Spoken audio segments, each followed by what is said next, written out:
마가복음 10장 37절입니다. 기억 성경 말씀입니다.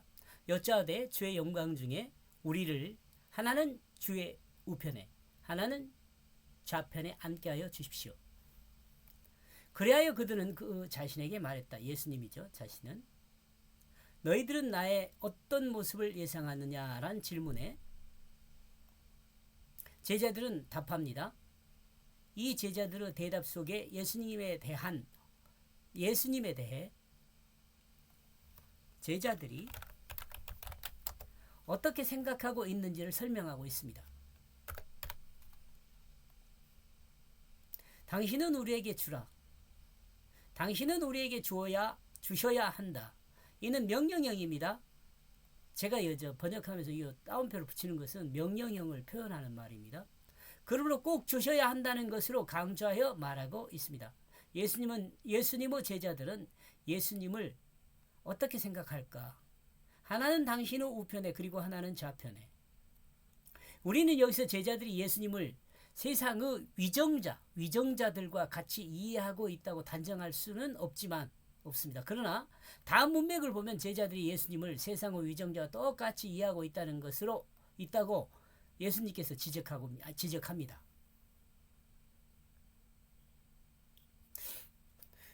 우리를 당신 자신의 그 영광 안에 앉게.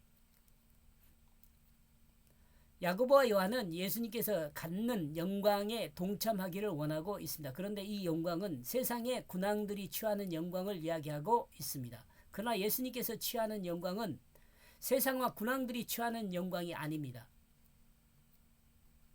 우리는 예수님께서 제자들을 교육함에 늘 제자들의 문제점으로 등장하는 것이 있는데 이는 바라보는 관점이 다르다는 것입니다.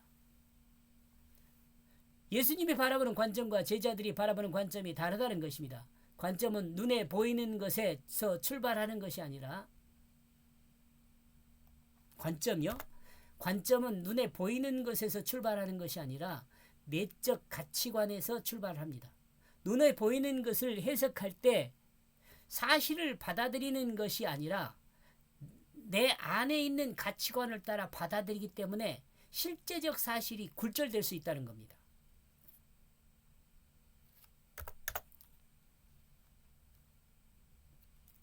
프리즘의 빛을 파장에 따라 분리하여 보여줍니다. 이처럼 사람의 내적 가치관은 세상에 들어오는 정보를 분리하여 이해합니다. 그러므로 인식은 내재적 가치관을 따라 얼마든지 달라질 수 있습니다. 어쩌면 교육의 기초는 인식의 전환이라 해야 할 것입니다. 특히 어쩌면 기독교 교육의 기초는 인식의 전환이라 해야 할 것입니다.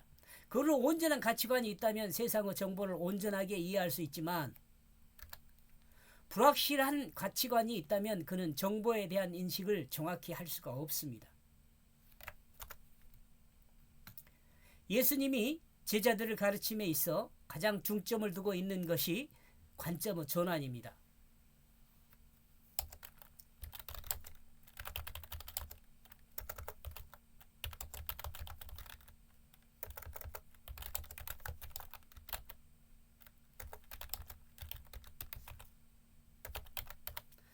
예수님은 이걸 마음을 바꾸라고 예수님께서요 맨 처음에 제자들을 세상에 보낼 때 귀신을 쫓아내고 마음을 바꾸라고 이야기를 해요. 이는 자기중심적 가치관에서 하나님 중심적 가치관으로 전환하는 것입니다. 만약 하나님 중심의 가치관으로 그 가치관이 변하지 않는다면 그는 하나님의 그 구원의 역사를 이해할 수 없습니다. 곧 하나님의 마음을 알 수가 없죠. 인간이 죄에서 벗어나는 가장 올바른 것은 자신이 하나님의 위치를 가지고 자신이 하나님의 위치를 가지고 하나님의 위치로 세상을 보는 것이 아니라 인간으로서 하나님을 바라보는 관점이 되어야 합니다. 좀 어려운가요, 이게? 즉 하나님의 절대를 따르는 순종하는 인간이 되어야 한다는 것입니다. 또 자신이 절대의 위치에서 자신의 욕심과 목적을 성취하기 위한 삶이 아니라는 것을 알아야 합니다.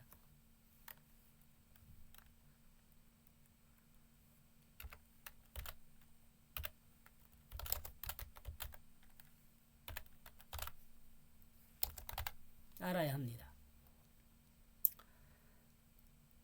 이렇게 해서요, 이 37절 번역한 내용이요.